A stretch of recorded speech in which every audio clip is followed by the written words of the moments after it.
오늘 아침에는 에베소 강의 14번째 시간 성도의 기도라고 하는 제목의 말씀을 가지고 함께 은혜를 나누겠습니다. 이 성도는 기도 생활을 통해서 하나님을 기쁘게 할 수 있고 또 성숙한 신앙생활을 할 수 있습니다. 우리 성도님들이 관심하는 것이 어떻게 하면 하나님을 기쁘게 할까? 어떻게 하면 좀 더 신앙생활을 좀 성숙하게 할 수 있을까? 그걸 늘 고민하고 마음에 두고 있는데 기도가 방법입니다. 우리 성도들에게 기도는 필수입니다. 해도 되고 안 해도 되는 것이 아니라 기도가 필수라고 하는 것입니다. 많은 성도들이 기도하면서 참 하나님 앞에 감사하다는 말씀들을 하는데 기도하다 보니까 응답이 되고 기도하다 보니까 삶이 평안하고 기쁜 거예요. 그래서 기도 생활의 기쁨을 알고 있습니다. 사실 우리가 다 자신의 한계를 갖고 살잖아요. 다 부족하고 다 모자라잖아요. 그래서 우리는 하나님 앞에 도움을 요청하면서 기도를 드리는데 하나님이 응답을 주신다는 것입니다. 정말 우리가 하나님을 기쁘게 하고 영화롭게 하고 성숙한 신앙생활을 이루기를 원한다고 하면 반드시 기도 생활이 필요하다는 겁니다. 보세요. 기도하면 우리의 기도가 응답받아서 하나님을 기쁘게 할 수 있고 내 삶의 평안함을 유지할 수 있는데 기도하지 않을 이유가 뭡니까? 여러분이 아시겠지만 기도 생활을 하면서 사는 것과 안 하면서 사는 건 천양지 차이입니다. 성도는 기도 생활이 뒷받침되어야 성숙한 신앙생활이 가능하기 때문에 분명히 말씀드리지만 성숙한 신앙생활을 하지 못하시는 분들은 이 기도 생활을 한번 점검해 보셔야 합니다. 우리는 그들을 보면서 또 교훈을 받아야 해요. 누구든지 기도하면 되는데 기도하면 성숙하게 살 수 있고 기도하면 하나님이 응답해 주시는데 왜 기도하지 못할까? 사실 불행이 달리 불행이라 기도하지 못하는 게 불행이죠. 무엇보다도 성숙한 신앙생활을 위해서는 우리 성도님들이 기도 시간을 많이 갖는 것도 중요하지만 기도 제목을 잘 가져야 합니다. 기도 제목을 보면 그 사람의 신앙성이 어떤 수준인가 알 수 있습니다. 우리가 다 기도하지만 늘 먹고 마시는 거, 육신생활을 위해서, 가정생활을 위해서 그냥 편한 것만 좋은 것만 위해서 기도하는데 이 기도 제목이 우주적인 기도가 될 수 있지 않습니까? 이 기도 제목을 크게 차원 높게 가질 수 있지 않겠습니까? 우리가 그 나라와 그 일을 먼저 구하며 사는 종들이고 하나님 중심, 하나님 제일주 살기를 원하는데 기도 제목을 잘 가져야 한다는 겁니다. 누가 말해도 우리가 사는 목적은 하나님의 영광이기 때문에 단순히 육신이 복받고 사는 게 전부가 아니지 않습니까? 오히려 영적으로 강하고 담대해지를 원하는 이 기도 제목을 가지고 기도해야 내 신앙이 성숙해지고 하나님을 기쁘게 할 줄로 믿습니다. 정말 기도밖에 없는 것 같아요. 이따금씩 은퇴하신 목사님들을 이렇게 만나서 교제를 해보면 그분들이 하는 얘기가 있습니다. 참 현직에 있을 때 왜 내가 기도를 많이 못했던가, 교회를 참 바쁘게 분주한 이 기도 생활을 하지 못했다고 후회하는 것들을 보게 됩니다. 그만큼 기도가 중요하다는 얘기입니다.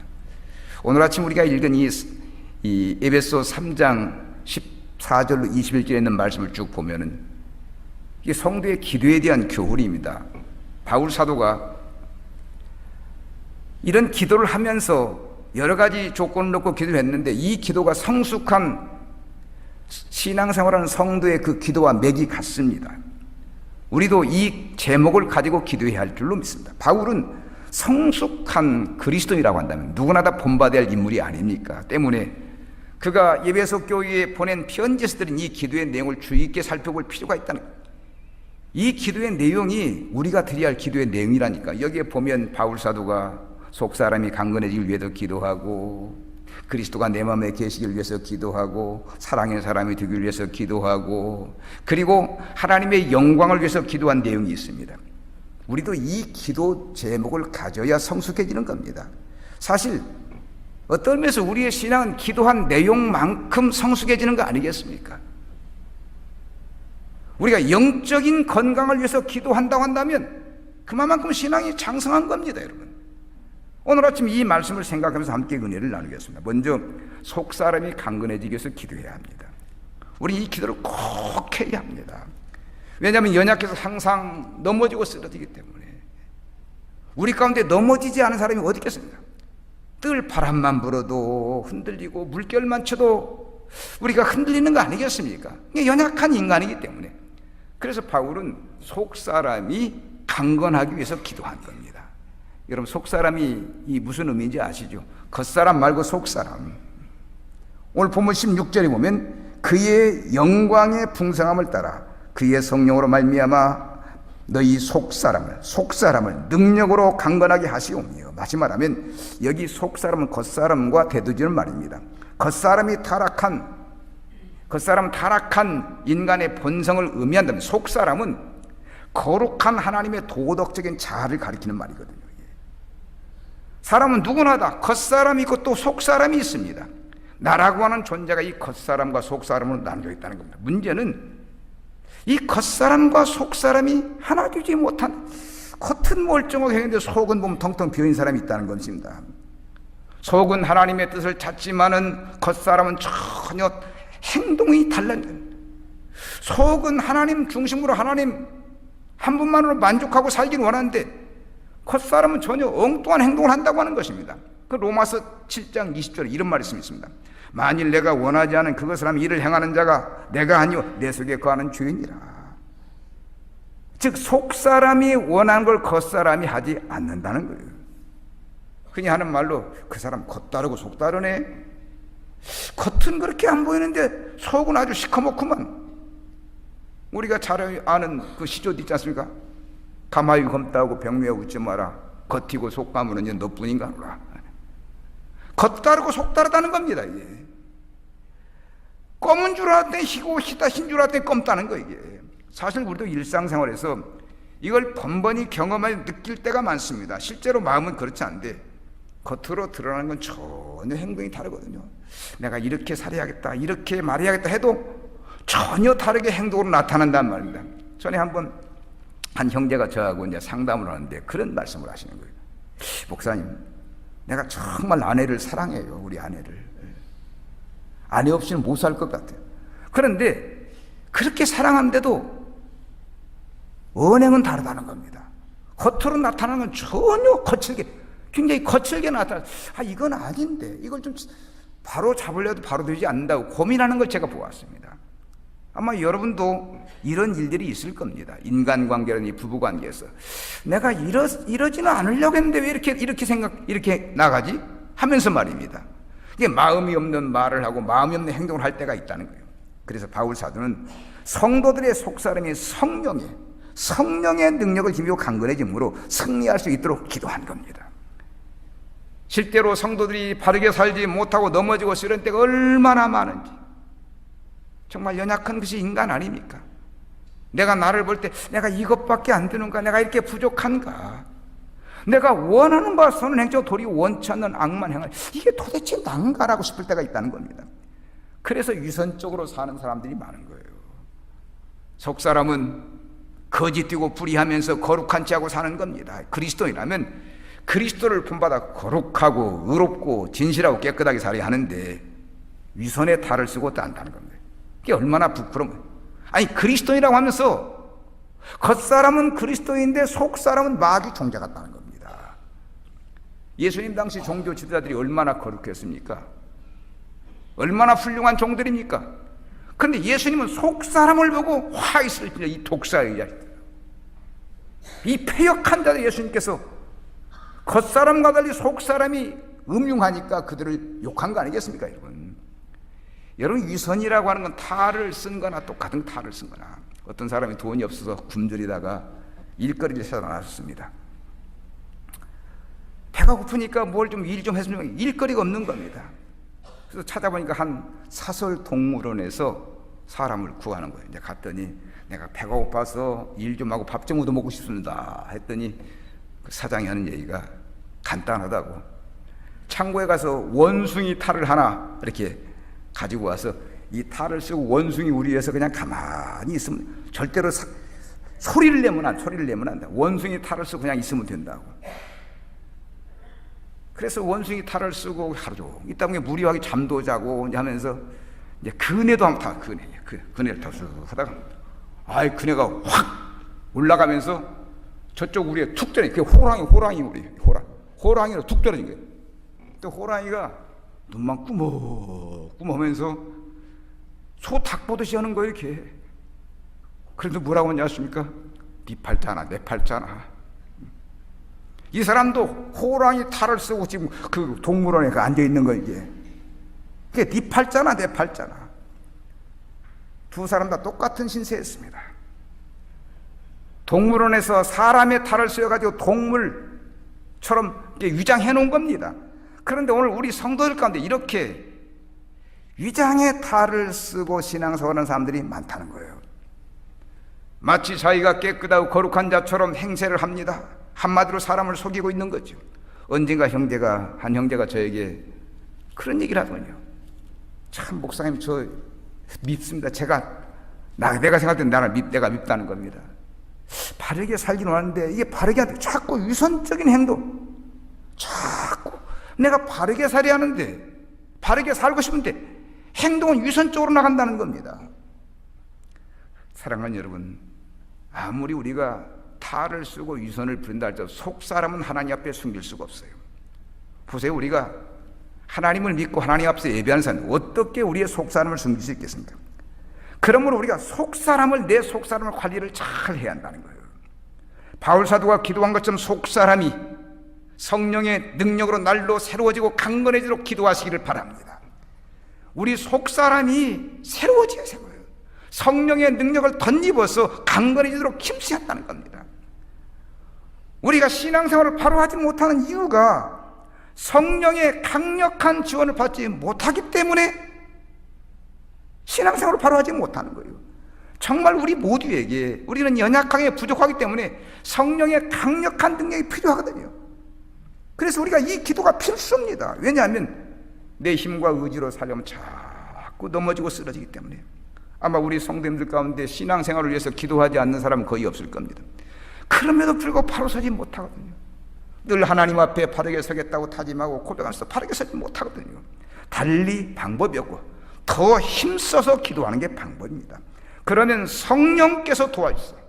그 능력으로 속 사람이 강건해져서 거룩하게 살게 될 줄로 믿습니다.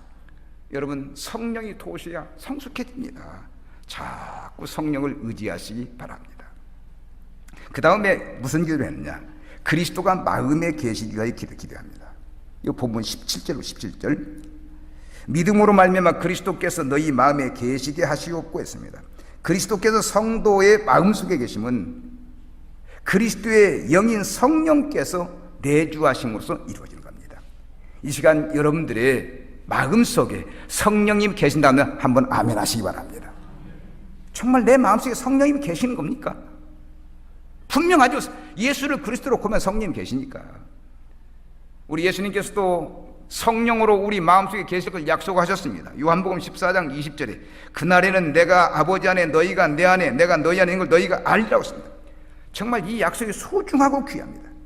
주님이 성령으로 우리 안에 거하신다고 하셨기 때문에 내 안에 거하신 걸 믿어야 합니다. 즉 주님이 부활 승천하시고 성령이 강림하시는 날에는 그렇게 하시겠다고 약속하셨거든요. 그러므로 지금 우리 모든 성도들 마음속에 성령으로 주님이 함께 계시는 거예요. 이거 의심하면 안 돼요, 여러분. 분명히 예수님은 세상 끝날까지 우리와 함께 하시겠다고 약속하셨어요. 또 바울 사도도 이 성령을, 성도의 몸을 성령이 거하는 전이라고 말하지 않습니까? 고린도전서 16장 19절에 너희 몸은 너희가 하나님께로 받은 바 너희 가운데 계신 성령의 전인 줄 알지 못하느냐? 너희는 너희 자신의 것이 아니라, 즉 우리의 몸이 내 것이 아니라 하나님이 영이 거하는 성령의 거룩한 전이라는 거예요. 보세요, 우리가 그리스도를 영접하고 주로 믿고 사는 순간부터 성령이 내 마음에 좌정하고 계시는 겁니다. 지금 여러분들의 마음의 안방에 성령이 계신다는 겁니다. 실제로 여러분 성령님이 계신 걸 자꾸 의식해요. 성령이 나와 함께 하신다. 성령이 나와 함께, 이걸 자꾸 의식해야 한다니까. 한번 따라서 합시다. 성령이 나와 함께 하신다. 아멘. 자꾸 이걸 의식하셔야 한다니까요. 그런데 여기서 바울 사도가 그리스도께서 내주하심을 기도한 건 성령이 우리들 속에 안 계셔서 그렇게 기도한 건 아닙니다. 그럼 왜 이런 기도를 하는 겁니까?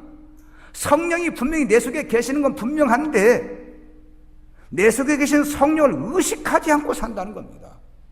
내가 거룩한 성령을 모시고 산다면 거룩한 자로서 말을 하고 거룩한 자로서 표정을 짓고 거룩한 행동을 해야 하는데 성령을 내가 모시고 살면서 의식하지 않고 내 멋대로 사는 거예요, 여러분.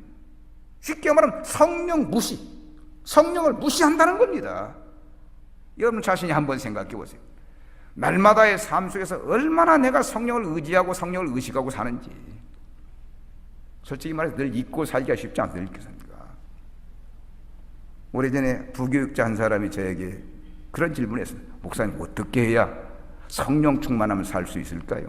이 부교육자도 고민이 있었기 때문에 내가 성령 충만한 삶을 살아야 하는데 이게 고민만 있지 잘 안 되니까 저한테 이게 물어본 겁니다. 그 제가 간단하게 대답했습니다. 자꾸 성령을 의식하고 성령 충만을 입으로 외치라고. 성령 충만, 성령 충만. 자꾸 외치라고. 이렇게 성령이 나와 함께 계신 걸 확신하고 의식해야 성령 충만한 삶을 살아야 되겠습니다. 사랑하는 여러분, 성도들이 그리스도를 믿는다면 항상 성령을 의식하고 이 성령임을 의식하고 살아야 하는데 성령임을 의식하다면 무시하고 내 마음대로 사는 겁니다. 마음속에 성령을 의식하고 성령이 감동을 주신데 그 뜻대로 살아야 하는데 이게 안 되는 거예요. 이게. 여러분 지난 한 주간 세상을 사시면서 성령을 의식하고 사는지 한번 생각해 보세요. 우리가 예수 믿는 건 분명한, 교회의 직분자인 건 분명합니다. 그런데 한 주간 삶을 살면서 성령을 의식하고 사는 경우가 거의 없다는 겁니다. 그냥 습관적으로 살고 관습으로 세상 풍조 쫓아 사는 겁니다. 번번이 성령을 거스리며 산 거예요. 바로 이것이 우리 성도들의 불행이라는 겁니다. 주님께서 지금 영으로 내 안에 거주하고 계심으로 늘 의식하고 주님을 의식하고 그 뜻대로 살아야 하는데 당연히 그래요. 당연히 아마 성령이 내 안에 거하신 걸 부정하는 사람은 없을 겁니다. 성령이 내 안에 거하신 걸 부정하는 사람은 그 그리스도일 수가 없지 않습니까, 여러분? 그런데 실제 생활 속에 내가 부정하고 있다는 겁니다. 입술로는 성령이 내 안에 계심을 확신하고 믿고 살면서도 실제 삶은 성령과 관계없이 산다는 겁니다. 정말 알면서도 성령의 뜻대로 살지 못하고 순종하지 못하는 성도들이 많은 거예요. 그래서 성령 생각 따로 있고 내 생각 따로, 성령과 함께 살면서 각방을 쓰는 겁니다. 부부가 한 집에 살면서 남편은 건너방, 아내는 안방에 사는 것처럼 각방을, 성령과 각방을 쓰는 겁니다. 오늘 우리의 생활이 거의 그렇습니다. 오늘 우리 신앙의 문제는 바로 여기 있는 겁니다. 성령과 함께 살지 못하고 성령과 각방을 쓰기 때문에 문제가 있다는 겁니다. 가령 교회에서의 순종의 생활, 교회의 순종의 생활. 우리 성도는 이따금씩 주의 종의 말씀에 순종해야 복을 받는다고 이렇게 말합니다. 주의 종 대적해가지고 잘 듣게 뭐가 있겠느냐. 그건 다 우리 성도들이 아는 겁니다. 그러나 여러분 말로만 그렇게 하고 실제 생활은 순종하지 않은 사람들이 많다는 겁니다. 언젠가 제 후배 목사님 저한테 그런 상담을 했습니다. 목사님, 우리 교회에 참 충성하는 종이 하나 있는데 이분이 참 자기에게도 잘한다는 겁니다. 정말 그렇게 잘할 수 없어요. 또 이분이 있어야 교회가 되고 이분이 교회 없으면 교회 안 된다는 겁니다. 그럴 정도 훌륭한 분이에요. 그런데 한 번씩 자기 속을 갖다 뒤집어온다 해요. 한 번씩 목사님 속을 뒤집어 둔다는 겁니다. 그래서 어떻게 하면 좋겠느냐. 제가 그래서 목사님한테, 목사님 그게 인간의 한계입니다. 아무리 우리가 성령 충만해도 예수님일 수는 없지 않지 않습니까? 예수님 있어요. 아무리 잘해도 인간이기 때문에 어쩔 수 없다는 것입니다. 이분이 말로는 순종하지만 실제는 불순종하는 경우가 있기 때문에, 그러면 순종해야 하는 걸 알면서도 순종하지 않는 이유가 뭐냐? 인간의 한계라니까 여러분. 이게 마음의 생각과 행동이 다른 겁니다. 누구나 생각과 행동을 하나로 만들기 어려운데 여기에 바로 우리의 고통이 있고 아픔이 있다는 겁니다. 우리는 늘 순종이 제사보다 낫다고 말을 합니다. 이거 모르는 성도 어디 있겠습니까? 다 압니다. 그럼에도 불구하고 불순종하는 건 인간이 연약하기 때문에, 부족하기 때문이라는 거예요. 그런데 성령의 뜻에 순종하는 것도 마찬가지입니다. 분명히 성령님께 순종해야 하는 걸 알면서도 그렇게 살지 못하는 거예요. 항상 내주하시는 성령님을 기쁘게 하고 감격하게 만들어 감동을 주길 원하지만 내 연약함 때문에 넘어지고 쓰러져서 그렇게 살지를 못하는 거예요.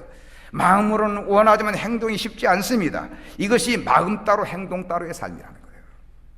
그러면 우리가 얼마나 힘쓰고 애쓰고 노력해야 순종의 삶을 살 수 있을까? 정말 순종이 복인데, 순종하는 것이 복인데 이렇게 얼마만큼 힘쓰고 애쓰면 이렇게 순종하는 삶을 살 수 있을까? 정말 항상 하나님을 대접하고 성령님을 대접하고 그리고 그 뜻대로 순종해야 하는데 여러분 이거 어떻게 하면 좋습니까? 이 시간 제가 방법을 하죠. 기도가 방법인 거 믿으시기 바랍니다. 기도가 방법이에요. 바울 사도가 믿음으로 말미암아 그리스도께서 우리 성도의 마음에 계시기를 기도한 것처럼 우리도 이 기도를 드려야 한다는 겁니다. 성령님이 억지로 오셔서 나를 다스리고 나를 주관하고 그렇지 않습니다. 여러분. 우리가 정말 순종하기 위해서 힘쓰고 애쓸 때에 적극적으로 환영할 때에 성령이 나를 다스리지. 성령이. 그래서 아까 제가 말씀대로 늘 성령 충만을 되뇌이면서 온종일 그렇게 살아야 한다는 거예요. 온종일 기도가 떨어지지 않아야 순종의 사람이 되고 성령의 사람이 되는 겁니다. 이제 우리는 정말 성령이 내 안에 계시기를 위해서 기도해야 합니다. 이것처럼 큰 복이 없으므로 때마다 기도해야 합니다. 성령이면 내 마음에 좌정해 나를 다스려 나를 인도하시옵소서. 내 뜻대로 마옵시고 성령의 뜻대로 살게 하여 주옵소서. 이 기도를 드려야 한다는 겁니다. 그 다음에 이 사랑을 위해서 기도해야 합니다. 사랑 가운데 살기 위해서. 사실 인간의 삶에서 사랑하며 사는 삶이 최고의 삶이거든요. 실제로 여러분 사랑하며 사는 게 복이 아닙니까?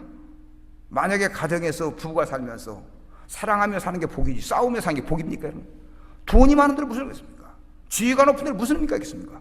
싸우며 산다고 한다면 아무런 의미가 없어요. 불행한 그 불행한 거죠.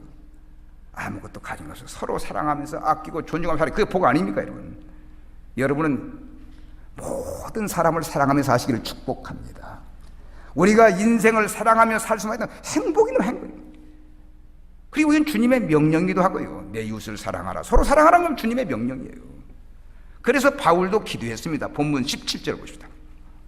본문 17절로 19절에 보니까 너희가 사랑 가운데 뿌리가 박히고 터가 굳어져서 능히 모든 성도와 함께 지식에 넘치는 그리스도의 사랑을 알고 그 너비와 길이와 높이와 깊이가 어떠함을 깨달아 하나님의 모든 충만하신 것으로 너희에게 충만하게 하시기를 구하노라. 이 말씀은 그리스도의 큰 사랑을 측량해보고 그렇게 사랑의 삶을 살라는 뜻입니다.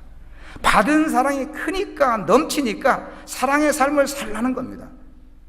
우리가 이 받은 사랑을 덜 헤아려야 여러분. 내가 하나님의 큰 사랑을 받았다.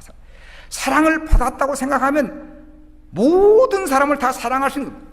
내가 받은 사랑이 부족함을 느끼기 때문에 받은 걸 의식하지 못하기 때문에 사랑하지 못하는 것이지.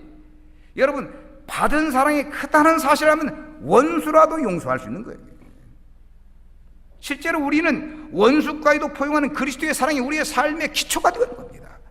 요한일서 4장 7절에 보면 사랑하는 자들아 우리가 서로 사랑해. 사랑은 하나님께 속한 거예요. 사랑하는 자마다 하나님을 만나서 하나님을 안다. 그리스도의 큰 사랑을 받은 자는 당연히 큰 사랑을 해야 하는 겁니다.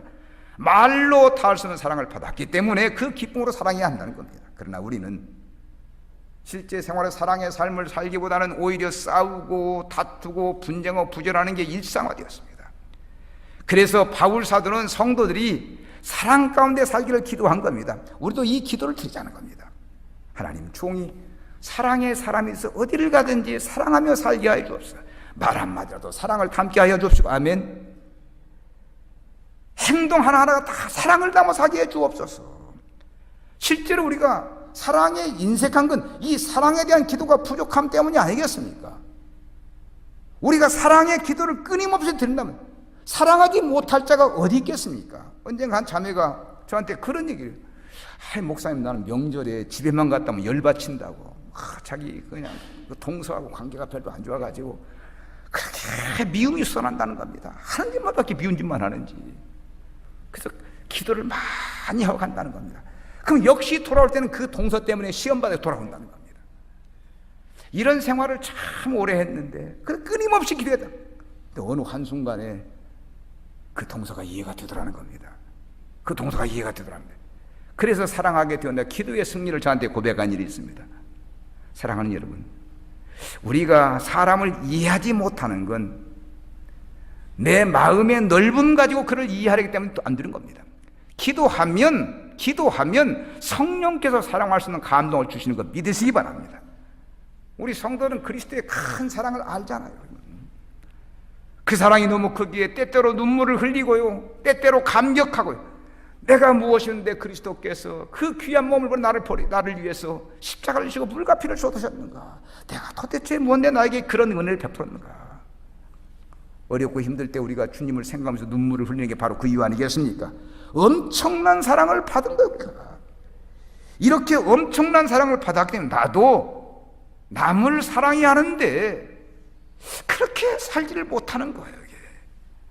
우리 예수님은 원수까지라도 사랑하라는데 원수는 그만두고 내 식구들을 미워한다. 식구들 날마다 사랑하는 남편과 사랑하는 아내와 그냥 막 형제들과 교우들과 싸우고 다니고, 아니 원수도 사랑하는데 내가 정작 사랑해야 할 가까운 사람을 사랑하지 못하고 산다는 겁니다. 그러니 얼마나 우리가 부끄러운 자입니까? 사랑해야 할 내 식구도 교우도 사랑하지 못하면서 사랑을 얘기하고 있으니, 사랑하는 여러분, 우리는 정말 사랑을 후하게 넘치게 받은 종들입니다. 그래서 얼마든지 사랑할 수가 있는 거예요. 가령 어떤 사람이 돈을 많이 벌어서 여유가 있는데, 돈이 있는데 그러니까 쓰는 거 보면 깨져져하는 사람이 있어요. 아주 인색한 사람. 돈 많이 벌어가지고 후하게 쓰면 얼마나 좋습니까? 형제들을 만날 때 좀 내놓고, 교우들 만날 때 좀 후하게 쓰고. 돈 쓰는 거 보면 참 치사하게 쓰는 사람, 인색한 사람도 있다는 겁니다.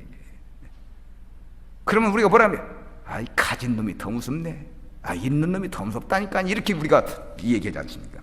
사랑도 똑같습니다.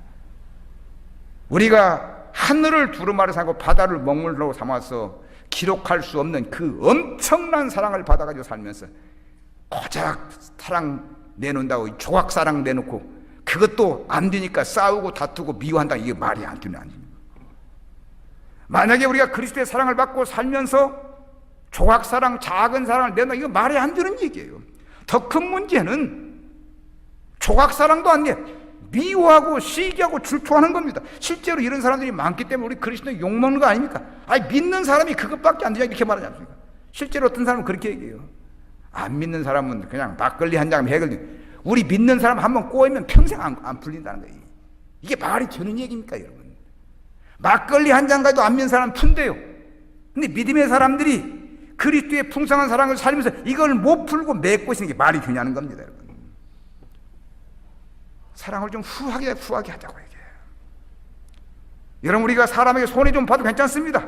엄청난 사랑을 받았으니까. 실제로 우리가 불신자들과 살면서 많은 손해를 봅니다. 우리가 많이 베풀고 많이 사랑해도 그들은 양치하지 않는다는 겁니다. 자기들은 사랑 내놓지도 않으면서 우리 보고 사랑하라는 겁니다. 당신은 믿는 사람이니까 사랑하라는 겁니다, 여러분. 우리가 정말 예수 믿기 때문에 손해본 게 얼마나 많은지, 회사에 가서도 더 일 많이 하고 더 수고하고 더 애써도 좋은 소리 안 해요. 그리스도니까 당연히 그렇다는 겁니다. 아무튼 우리는 그리스도의 풍성한 사랑을 받은 것을 기억하십시다. 그리고 우리는 사랑받은 자답게 하나님, 내가 적은 사랑, 귀한 사랑, 넘치는 사랑 할 수 있도록 복을 주시옵소서 기도해야 합니다. 주님께서 원수까지도 사랑하라고 말씀하시는 만큼 원수라도 사랑하시기를 바랍니다. 실제로 우리가 인생 살고 남는 건 사랑밖에 없어, 사랑밖에. 이후에 하나님 앞에 가서 사랑에 대한 심판을 받게 된다는 사실을 기억하시기 바랍니다. 마지막으로 하나님께 영광 돌리기 위해서 기도해요. 영광. 본문 20절. 우리 가운데서 역사하시는 능력대로 우리가 구하거나 생각하는 모든 것에 더 넘치도록 능히 하실 얘기예요. 교회 안에서와 그리스도 예수 안에서 영광이 대대로 영원 무궁하기를 원하노라. 아멘 했습니다. 하나님께 영광이 대대로 영원까지 돌려지기를 기원한 겁니다. 바울은 우리가 다 한 대로 하나님의 영광을 위해 산 사람입니다. 바울처럼 하나님께 기쁨을 위해 산 사람이 어디 있겠습니까, 여러분? 그래서 여기서 이 기도를 마치면서 모든 기도 마치고 하나님께 영광이 돌리길 기도한 겁니다. 우리도 인생을 사는 목적이 하나님을 기쁘게 하고 영화롭게 하는 것이므로 하나님의 영광을 위해서 기도한다는 겁니다. 이 이상 더 바랄 게 없습니다. 우리의 삶 전부가 하나님을 영광 돌려, 하나님께 영광 돌이 전부니까. 사실 우리가 먼저 구하고 구할 것은 하나님의 영광밖에 더 있습니까? 하나님이 인간을 창조하신 목적이 영광 받으시고 우리를 만드셨는데, 또 예수 그리스도를 통해서 우리를 구원하는 것도 하나님이 영광 받기 위해서입니다. 교회를 세우고 성도를 모아서 함께 교제하고 하나님이 영광 받기 위해서입니다. 이거 놓치면 안 돼요, 여러분. 우리가 하나님의 영광, 이거 모르는 사람은 없을 겁니다. 그래서 우리가 날마다 힘쓰고 애쓰는 거 아니겠습니까? 우리의 삶의 목적이, 목표가, 꼬린점이 하나님의 영광이니까 우리가 이것을 한다고 하면 하나님의 영광만 위해 살아야 합니다. 만약에 하나님의 영광의 목적을 두지 않고 내 멋대로 내 인생을 산다고 하면, 하나님의 영광의 목적, 내 영광을 위해 사는 후회가 막금하죠. 여러분, 인생을 후회하고 살면 되겠습니까? 얼마나 소중한 인생인데, 오늘 내가 여기 있기까지 얼마나 많은 사람들이 수고하고 애쓰고 얼마나 많은 사람들이 은혜를 베푸는데 내가 후회하는 인생을 살면 되겠습니까? 우리가 창세기에서 아담과 하와를 만납니다. 하나님께서 당신의 형상으로 거룩하게 귀하게 만들었습니다. 그리고 복된 땅 에덴 동산을 허락하여 주셨습니다. 아무것도 걱정 근심이 없습니다. 행복하게 살기만 하면 됩니다. 하나님께만 영광을 돌리면 되는 겁니다. 근데 이 자들이 거기서 무엇한 겁니까, 여러분? 하나님과 견주려고 사탄의 유혹을 받아 선악과 따먹고 결국은 망한 거예요, 여러분. 저들이 광야같이 험한 세상에 가시던 불과 같은 세상에 살면서 얼마나 후회를 많이 했겠습니까? 여러분, 이스라엘 백성들이 복지 땅 가나안에서 살다가 바벨론으로 가서 70년을 가서 포로 생활합니다.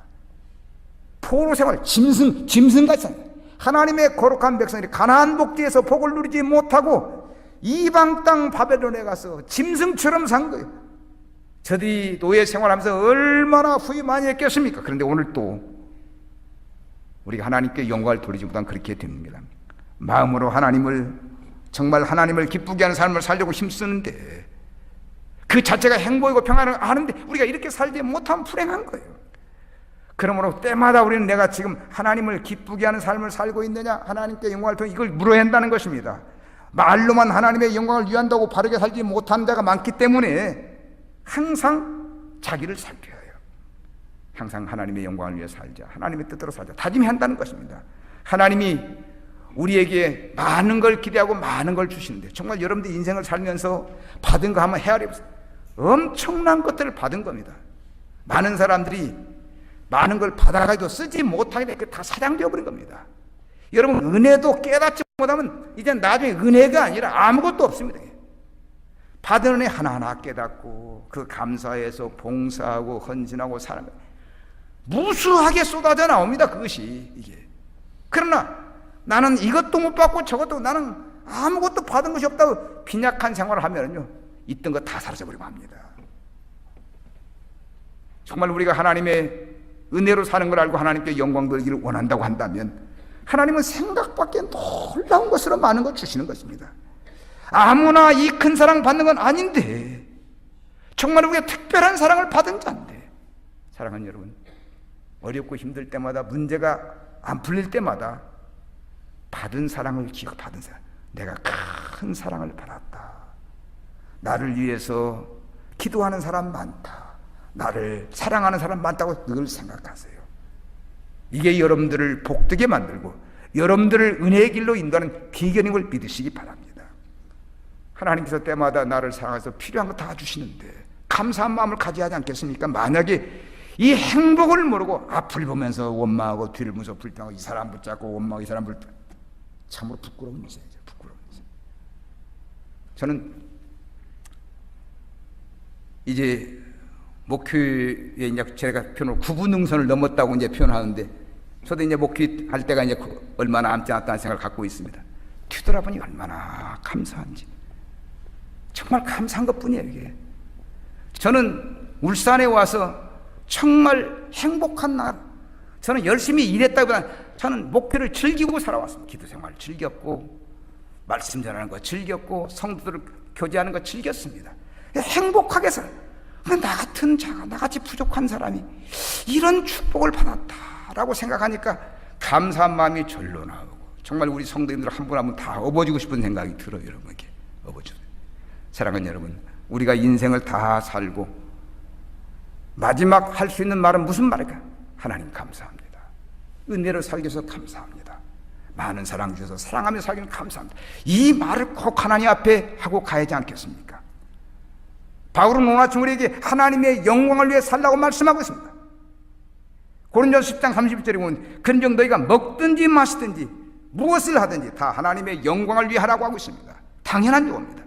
우리는 하나님의 영광을 위한 삶이 얼마나 행복한 삶인가를 알고 그렇게 살기 위해서 힘쓰고 애쓰고 기도해야 할 줄로 믿습니다.